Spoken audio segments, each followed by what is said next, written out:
रसूल के जिक्र से मिलती है रूह को ठंडक। सुभान अल्लाह बोले। रसूल के जिक्र से मिलती है रूह को ठंडक और अली का जिक्र लोहू को उबाल देता है। अली का जिक्र लोहू को उबाल देता है। और मेरा खुदा जिसे औजे कमाल देता है, मेरा खुदा जिसे औजे कमाल देता है उसे पुतुल की चौखट पे डाल देता है। और बना के कासिम नेमत बता दिया रब ने, बना के कासिम नेमत बता दिया रब ने। बड़ा बड़े को बड़ा कमाल देता है, बड़ा बड़े को बड़ा कमाल देता है। और परखना होगा किसी को तो या अली कह दो, परखना होगा किसी को तो या अली कह दो। ये वो अमल है जो सजदे कंगाल देता है। सुभान अल्लाह। आज জানি মিলাদ পবিত্র ঈদ মিলাদুন নবীর মেহনা চলছে, মাস চলছে। যেই মাসে সুন্নি জনতা যারা আশিকে রাসূল খাঁটি সুন্নি মুসলমান যারা, ওদের দিল যেন বাগ বাগ হয়ে যায় খুশিতে মুসলমান। এই জন্য কোন বুজুর্গ বলেছেন, নিসার তেরি চহল পহল पर हजारों ईदे रबीउल अव्वल, निसार तेरी चहल पहल पर हजारों ईदे रबीउल अव्वल, सिवाय इब्लीस के जहां में सभी तो खुशियां मना रहे हैं। একমাত্র ইবলিস ও এই মাসে খুবই মানে দুঃখ পেয়েছিল আর খুবই সে কেঁদেছিল। এই মাসে সকল মুসলমান সুন্নি যারা যারা এই আশিকে রাসূল নবীর মহব্বত যার দিলে আছে সবাই খুশি মানিয়েছিল। আল্লাহ যেন সেই মহব্বতটা আমাদের অন্তরে রাখেন, বলুন আল্লাহুম্মা আমিন। আজিজানে মুহতারাম, আমার নবী পাকের শান ও আযমত আমরা কি বয়ান করব?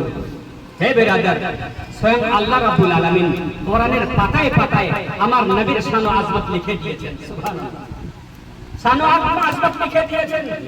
শর্টকাটে বলি, মুআজ্জাজ আল্লাহ বলেছেন, ইন্না আ'তাইনাকাল কাউসার, হে মেহবুব আমি তোমাকে অসংখ্য গুণাবলী আতা করেছি।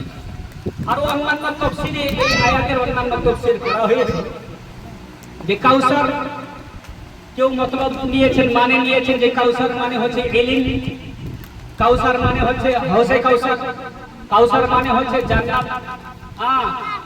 আর বিভিন্ন রকমের মুফাসসিরানে কেরাম তাফসীর করেছেন। तो अल कामुसের মধ্যে পাওয়া যায় কাউসার মানে বলা হয়েছে हर चीज की ज्यादा, चीज की ज्यादा अक्सरियत। এখানে যদি আমি বলি যে আমরা এখানে কিছু মানুষ আছি, বুঝা গেল কিছু মানুষ। যদি বলি অনেকগুলি মানুষ, আর যদি বেশুমার কিনাই যাবে না, বলে অগন্তি মানুষ, কোটি কোটি মানুষ, লাখো লাখো মানুষ যেগুলা কেনাই যাবে না, এরকম মুবালগার সেগা ব্যবহার করা হয়েছে আল কাউসার। যে আমার নবীকে আল কাউসার দিয়েছেন हर चीज की ज्यादती, हर चीज की अक्सरियत का नाम কাউসার। কথাগুলো শুনবেন। আমার নবী কিসের কাউসার পেয়েছেন? ইলমের কাউসার না, আমলের কাউসার না, হাউজে কাউসার না, আওলাদে কাউসার, কোনটা পেয়েছেন? তো মুহতারাম, আমার আল্লাহ বলবেন, এই নাদান, আজ যদি আমি কোন একটা নির্দিষ্ট করে কোন কাউসার দিতাম, আমি বলে দিতে পারতাম যে ইন্না আতাইনাকা কাল কাউসার, ইন্না আতাইনাকা কাউসারুল ইলম, কিংবা ইন্না আতাইনা কাউসারুল আমাল ইত্যাদি মখসুস করে বলতে পারতাম। কিন্তু এখানে বলা হয়েছে আল কাউসার। আল কাউসার, আল কাউসার এইভাবে আপনারা তো মানে যদি সেটা বিশ্লেষণ করতে যাই তো বোঝা যাবে না, সহজে আপনাদেরকে বোঝাতে হবে। ওইভাবে তো বোঝা যাবে না। যেখানে अलिफ लाम की दो किस्में होती है, एक इसमी एक जिनसी। इसमी जो है अल्लाजी के माना में आता है, जैसे आज़र व अल्लाजी ज़राबा, अल मज़लूब व अल्लाजी ज़ुराबा। এইভাবে আপনারা বুঝতে পারবেন না, উপরে উপরে চলে গেলে কিছু বুঝতে পারবেন না। তো মুহতারাম, শর্টকাটে আপনি শুনেন, যেমন আল্লাহ তাআলা বলেছেন আলহামদুলিল্লাহি রাব্বিল আলামিন। আল মানে तमाम, হামদ মানে তারিফ। আলহামদুলিল্লাহ আল্লাহর জন্য, রাব্বিল আলামিন গোটা জাহানের জন্য, গোটা জাহানের পাল্লে वाला যিনি। তো সমস্ত তারিফ একমাত্র আল্লাহ তাআলার জন্য, যিনি রব্বুল আলামিন পালনে वाला গোটা জাহান। আলহামদু तमाम तारीफ तुम अल कौसर तमाम कौसर दिए, सुभान अल्लाह तमाम कौसर हमारे नबी के दिए क्या है। बोले जमीन और समा तुम्हारे लिए, मक्के को मक्का तुम्हारे लिए, चुने वो चुना तुम्हारे लिए, बने तो जहां तुम्हारे। हम आए यहाँ तुम्हारे लिए, उठे भी वहाँ तुम्हारे लिए, दहन में सुबह तुम्हारे लिए और बदन में भेजा तुम्हारे लिए। सुभान अल्लाह और बांग्ला कवि बोलेছেন, ये भूचर के चोर ये दीवानिसी, ये भूचर के चोर ये दीवानिसी, ये चंद्र सूरज तारों का रसी, ये मेघमाला सागर भेला, ये मेघमाला सागर भेला, ये बरफशिला बलुकार करे, ये पुत्र पवन ये नित्य कानन, ये ऊर्ध्व गगन बलुकार करे। नबीर रवि नबीर तोरे शशि नबीर तोरे, मोरा नबीर तोरे सभी नबीर तोरे, रवि नबीर तोरे शशि नबीर तोरे, मोरा नबीर तोरे सभी नबीर तोरे, ये पुत्र पवन ये ऊर्ध्व गगन ये नित्य कानन बलुकार करे। ये नमाज नियाज ये सादत हो, ये राज धीरज ये सुन्नत साथ, ये शौक बरत ये शौक कदर, ये शौक बरत ये शौक कदर, ये शौक मेराज बलुकार करे। ये पुत्र पवन ये ऊर्ध्व गगन ये नित्य कानन बलुकार करे। बोलें सुभान अल्लाह। नबीर करे सब কিছু পেয়েছি, জমিন ও জামান তোমারে लिए। আজি জানি মুহতারাম সবই কিছু ওই নবী মুস্তাফার জন্যই আমরা পেয়েছি। মহান আল্লাহ রাব্বুল আলামিন হাদিসে কুদসির মধ্যে বলেন, ওয়ালাউলা মুহাম্মাদুন মা খালাকতুল জান্নাতা ওয়ালান নার, ওয়ালাউলা মুহাম্মাদুন মা খালাকতুল আদম। আমি যদি ওই মুহাম্মদকে সৃষ্টি না করতাম, না আদমকে সৃষ্টি করতাম, না জান্নাতকে না জাহান্নামকে, কিছুই সৃষ্টি করতাম না, একমাত্র ওই নবীর জন্যই সৃষ্টি করেছি। হে বিরাদার, যে নবী মুস্তাফা সরওয়ারে দো জাহান আকা মুহাম্মদুর রাসূলুল্লাহ আপনার জন্য কেঁদেছেন, আমার জন্য কেঁদেছেন। যখন পয়দা হলেন নিজের ফিকির করেন নাই, আপনার ফিকির করেছেন, আমার ফিকির করেছেন, সারা জীবন কেঁদেছেন, আপনার ব্যথায় ব্যথিত হয়েছেন। যে নবী কবরে পর্যন্ত আমাদের জন্য কেঁদেছেন, সুবহানাল্লাহ, কবরে পর্যন্ত আমাদের জন্য কেঁদেছেন। সেই নবীর আগমনে আমরা খুশি না বেজার? অবশ্যই খুশি। যার ভিতরে নবী মুস্তাফার মহব্বত আছে অবশ্যই খুশি মানাবে। বাড়ি বাড়িতে ঝান্ডা লাগান, আমার নবীর মিলাদের চাঁদ উঠে গেছে, বাড়ি বাড়িতে ঝান্ডা লাগান, খুশিয়া মানান, খুশিয়া প্রকাশ করেন, কারণ আমার নবী মুস্তাফার মিলাদ চলে এসেছে, আগমন চলে এসেছে। যার আগমনে গোটা তারিকি দূর হয়ে গেছে, মানে বর্বরিয়াটা দূর হয়ে গেছে, খারাপি দূর হয়ে গেছে। আজ দেখেন মুহতারাম, আমার নবীর এত সুন্দর কিরদার, যে কিরদারকে দেখে মুসলমান তো মুসলমান, কাফির পর্যন্ত তারিফ করেছে যে মোহাম্মদ ঝুট नहीं हो सकता, झूठ नहीं बोल सकता। মোহাম্মদ সাল্লাল্লাহু আলাইহি ওয়াসাল্লাম এমনই একজন শখসিয়ত যার জবান থেকে জীবনে মিথ্যা বের হবে। আজ দেখেন মুহতারাম, নবী কার নাম আমার নবী মুস্তাফা সাল্লাল্লাহু আলাইহি ওয়াসাল্লাম সম্পর্কে দু চারটি কথা শুনেন বন্ধুগণেরা আমার। আমরা নবী নবী করি, নবী কি, নবী কাকে বলা হয়? হে ব্রাদার, আমার নবী মুস্তাফা সাল্লাল্লাহু আলাইহি ওয়াসাল্লাম সেই যিনি মদিনাতে শুয়ে শুয়ে খবর রাখার ক্ষমতা রাখেন যে এখানে কয়জন বসে আছে। এটা ক্ষমতা রাখেন যার কার বাপের নাম কি, কার নাম কি, কার বাড়ি কোথায়, সব কিছু খবর আমার নবী মুস্তাফাকে আছে। বলেন সুবহানাল্লাহ। মুহতারাম, আমরা নবী মুস্তাফাকে ইয়া রাসূলুল্লাহ বলি না? কথাগুলো শুনবেন। ইয়া রাসূলুল্লাহ একমাত্র শুধু আহলে সুন্নাত ওয়াল জামাতরাই বলে, নবীর অনুসারী যারা তারাই বলে ইয়া রাসূলুল্লাহ। কিছুদিন আগে আমি ইউটিউবে দেখেছিলাম একজন বক্তা বলছে, खुदा के लिए या कहने से बाज आ जाओ, खुदा के लिए या कहने से बाज आ जाओ। বলছে ইয়া বলা যাবে না, ইয়া বলা বলে শিরক, শুধু ইয়া আল্লাহ বলা যাবে, ইয়া রাসূলুল্লাহ বলা যাবে না, ইয়া গাউস বলা যাবে না, ইয়া আলী বলা যাবে না বলছিল। মুহতারাম সাহেব কেরাম, কিন্তু ইয়া শুধু আমরা বলি না, স্বয়ং সাহাবাই কেরাম বলেছেন।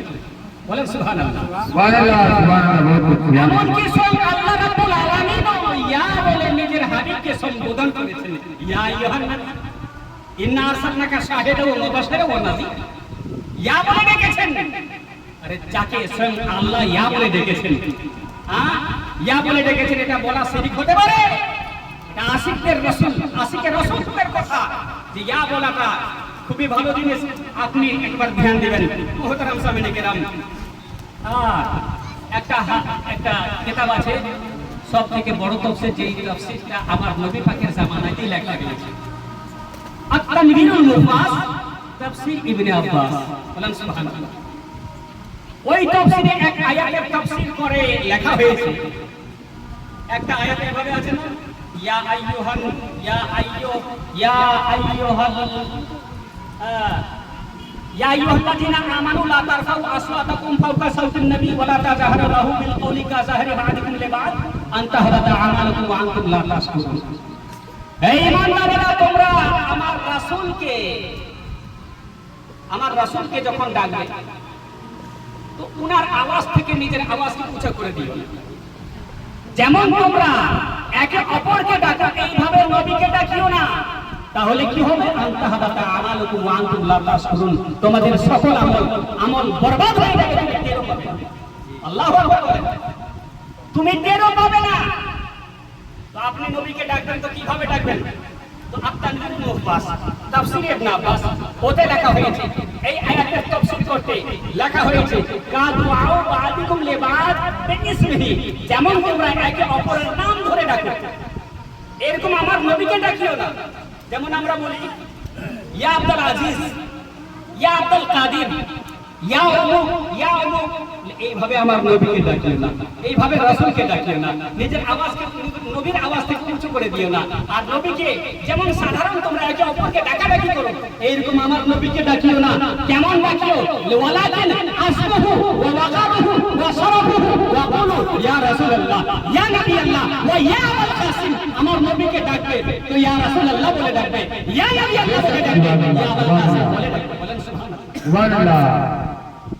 যেই তাফসীরটা স্বয়ং নবীর জামানায় লেখা হয়েছে, ওই তাফসীরের পাসমানদর এইভাবে ছিল যে যখন তাফসীর লেখা হচ্ছে, হযরতে আব্দুল্লাহ ইবনে আব্বাস নবী পাকের চাচাতো ভাই, উনি তাফসীর লিখছেন। আমার নবী বলছেন, এই আব্দুল্লাহ, তোমাকে দেখছি তুমি কিছু লেখালেখি করছো, তো কি লিখছো? বলে, ইয়া রাসূলুল্লাহ, হুজুর আপনার উপরে কখন কোন আয়াত নাজিল হলো, কি সম্পর্কে নাজিল হলো, কেন নাজিল হলো, ইত্যাদি সব কিছু আমি লিখছি হুজুর, তাফসীর লিখছি, ওর ব্যাখ্যা লিখছি, বিশ্লেষণ লিখছি। আমার নবী মুস্তাফা বললেন, দেখি তোমার তাফসীর। নবী মুস্তাফাকে দেখালেন। দেখার পরে আমার নবী বলছেন, আয় আল্লাহ, তোমার তাফসীর লেখা বন্ধ করো। বন্ধ করে দিলেন। কয়েকদিন চলে গেল। কয়েকদিন চলে যাওয়ার পরে আমার নবী মুস্তাফা আবার বলছেন, এই আব্দুল্লাহ, তোমার তাফসীরের খবর কি? বলে, হুজুর যেদিন থেকে বারণ করে দিয়েছেন আমি ওই দিন থেকে আর লিখছি না, হুজুর বাদ করে দিয়েছি, বন্ধ করে দিয়েছি। আব্দুল্লাহ, তুমি তাফসীর লেখো, তবে তোমার তাফসীর আমি দেখেছি তুমি এইভাবে লিখছো যে পরবর্তী জেনারেশন সেটাকে কোরআন মনে না করে নেয়, কোরআন মনে না করে নেয়। তাই তুমি তাফসীর এমন ভাবে লিখবে যে প্রথমে আয়াতে কোরআন থাকবে, তারপরে একটা লাইন হাই থাকবে, তারপর অন্য আয়াত, অন্য তোমার তাফসীরটা থাকবে, যেন পরবর্তী মানুষ সহজে বুঝে নিতে পারে এটা হচ্ছে আয়াতে কোরআন আর এটা তাফসীর ইবনে আব্বাস। সুবহানাল্লাহ, সুবহানাল্লাহ। সেই তাফসীর যখন মুকাম্মাল হয়ে গেল, প্রায় মুকাম্মালের দিকে, হযরত আব্দুল্লাহ ইবনে আব্বাস উনি নিয়ে গিয়েছিলেন আমার নবীর দরবারে। হুজুর একটা দেখেন তাফসীর কেমন হয়েছে। আমার নবী মুস্তাফা হাতে নিলেন আর দেখতে লাগলেন। দেখার পরে খুশি হয়ে গেলেন, মুস্কুরিয়ে বলে দিলেন, সাইয়্যিদুল মুফাসসিরিন আব্দুল্লাহ ইবনে আব্বাস। ধরে বলেন সুবহানাল্লাহ। একটা খেতাব দিয়ে দিলেন, একটা লকব দিয়ে দিলেন, একটা পদবি দিয়ে দিলেন। সাইয়্যিদুল মুফাসসিরিন বললেন, সকল তাফসীরকারদের সরদার আব্দুল্লাহ ইবনে আব্বাস। ধরে বলেন সুবহানাল্লাহ। যে তাফসীরকে দেখে স্বয়ং আমার নবী খুশি হয়েছেন, সেই তাফসীরেই লেখা আছে নবীকে ডাকবেন তো ইয়া রাসূলুল্লাহ বলে ডাকবেন, ইয়া নবী আল্লাহ বলে ডাকবেন। ওখানে বলা হয়েছে ইয়া রাসূলুল্লাহ বলে ডাকবেন। আর বলছি ইয়া বলা যাবে না, ইয়া রাসূলুল্লাহ বলা যাবে না, ইয়া নবী আল্লাহ বলা যাবে না, ইয়া আলী বলা যাবে না। আজিজানে মুহতারাম, আমরা যাকে যেমন মানা তাকে তেমন মানি, আল্লাহকে আল্লাহর মতো মানি, নবীকে নবীর মতো মানি, ওলিকে ওলির মতো মানি, যাকে যেমন মানা তাকে তেমনই মানি। বলেন সুবহানাল্লাহ। বাস আপনাকে একটা উদাহরণ দিয়ে দিই। সাইয়েদনা সরকার গৌসে আজম আব্দুল কাদের জিলানী নিজের কিতাবে উনি নিজে লিখেছেন যে উনাকে কোন মুরিদ জিজ্ঞেস করছেন, হুজুর আল্লাহর রহমতে আল্লাহ তো আপনাকে অসংখ্য নিয়ামত দিয়েছেন, হুজুর আল্লাহ তো আপনাকে খুবই ভালোবাসেন, আপনি তো বিশাল মর্তবাওয়ালা হুজুর, খুবই তারিফ করছেন গৌসে আজম রাহমাতুল্লাহ আলাইহির সামনে। বলে হুজুর আপনার বেশি মর্তবা না অমুক সাহাবীর বেশি মর্তবা, কার বেশি মর্তবা হুজুর একটু বলবেন? তখন হুজুর সাইয়েদনা গৌসে আজম আব্দুল কাদের জিলানী রাহমাতুল্লাহ আলাইহি বলেন, আয় আমার মুরিদ, তুমি অমুক সাহাবীর কথা বলছো? আরে অমুক সাহাবী তো দূরের কথা, কোন এমন সাহাবী যে সকাল বেলায় কলমা পড়ে মুসলমান হলো, 1 ঘন্টা দুনিয়াতে থাকার পরে আবার ইন্তেকাল করলো, না 1 রাকাত নামাজ পেল, না রোজা পেল, না হজ পেল, না যাকাত পেল, বেআমল সাহাবী, বেআমল সাহাবী। মনে করেন সকাল বেলায় 9টার সময় কলমা পড়ে মুসলমান হলো, 10টার সময় ইন্তেকাল করলো, ওই সময় কোন ফরজ নামাজের ওয়াক্ত থাকে? যোহর আসর মাগরিব এসা থাকে? কোন ফরজ নামাজের ওয়াক্ত নাই, না নামাজ, না রোজা, না হজ, না যাকাত, কোন আমল নাই, বেআমল সাহাবী। গৌসে আজম বলছেন এইরকম সাহাবী যদি মনে করেন ঘোড়া নিয়ে ছুটছে, ঘোড়া নিয়ে ছুটছে, ঘোড়া নিয়ে ছুটছে, সেই ঘোড়ার পায়ের তাপ থেকে যে ধুলা ওড়ায়, যে ধুলা ওড়ায়, ওই ধুলি কোণার মধ্য থেকে একটা ধুলি কোণার বরাবর আমি আব্দুল কাদের নই। জোরে বলেন সুবহানাল্লাহ। সুবহানাল্লাহ, সুবহানাল্লাহ, বেশক সুবহানাল্লাহ। আমি আব্দুল কাদের নই, যে ওলিদের সর্দার, যে আমলের পাইকার, এত বড় আমলওয়ালা, এত বড় ওলি, উনি যদি বলেন এরকম সাহাবী, তো মুহতারাম বোঝা গেল সাহাবীর মর্তবা কত বড়, একমাত্র আমার নবী মুস্তাফার দিদারের কারণে। বলেন সুবহানাল্লাহ। বন্ধুগণের আমার, আশিকে রাসূল হন, নবীকে বেশি করে প্রেম করেন, ভালোবাসেন, কারণ নবীর ভালোবাসাই হচ্ছে জানে ঈমান। বলেন সুবহানাল্লাহ। জানে ঈমান হচ্ছেন আমার নবী মুস্তাফা, উনাকে জান প্রাণ দিয়ে ভালোবাসেন, ভালোবাসার মতো ভালোবাসেন, অবশ্যই আপনি জান্নাতি হবেন। মুহতারাম, আমরা নবী মুস্তাফার নাম শুনে কি করি? আঙ্গুঠায় চুম্বন করে চোখে লাগে, একমাত্র হলো জামাত ছাড়া কেউ চুম্মা করে না, দেখা দেখিও করে না, শিরকার বেদাত বলে ফতোয়া দেয়। কিন্তু মুহতারাম, হাদিস কি বলে? এটা জায়েজ আছে কি না জায়েজ আছে? কি আছে? তা আমার নবী স্বয়ং নিজে বলেছেন, মান সামিয়া ইসমি ফিল আযান, যে ব্যক্তি আমার নাম শুনলো আযানের ভিতরে, চুম্বন করলো নিজের আঙ্গুঠা আর চোখে লাগালো, চোখে লাগালো, ফানা তালিবুহু ফি সুফুফিল কিয়াম, কিয়ামতের লাইনে তাকে আমি ঢুঁড়বো, খুঁজে বের করবো, ওয়া কাইদুহু ফিল জান্নাহ, আর জান্নাতে গোলের লাইনে খাড়া করে দেব। মুহতারাম, বোঝা গেল যারা জান্নাতি তারাই চুম্বন করে, যারা নবী মুস্তাফার মহব্বত করে, যারা তারাই চুম্বন করে। মহব্বতই তো চুম্বন করি আমরা, মহব্বতের তাকাস, মহব্বতের একটা আলামত, মহব্বতের চিহ্ন। হে বেরাদার, ইনশাআল্লাহ এই মহব্বত আপনার একদিন জান্নাতের জরিয়া হয়ে যাবে ইনশাআল্লাহ। আল্লাহ যেন সেই তৌফিক দান করেন। সময় আছে কি হুজুর? মেসেজ করে হুজুর আছেন।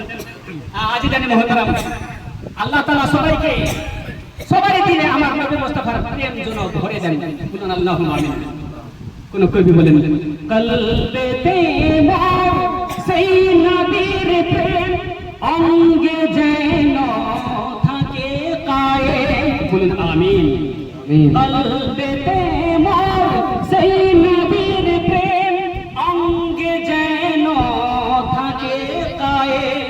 আরে নাই বাহালা হাফেজ আলেম, নাই বাহালা হাফেজ আলেম, কিন্তু না হই বেঈমান, এইটুকু আরমান। আল্লাহ তোমার কাছে আমার, আল্লাহ তোমার কাছে আমার, এইটুকু আরমান, এইটুকু আরমান। মানতে যেন পারি মোরা ইসলামী বিধান, ইসলামী বিধান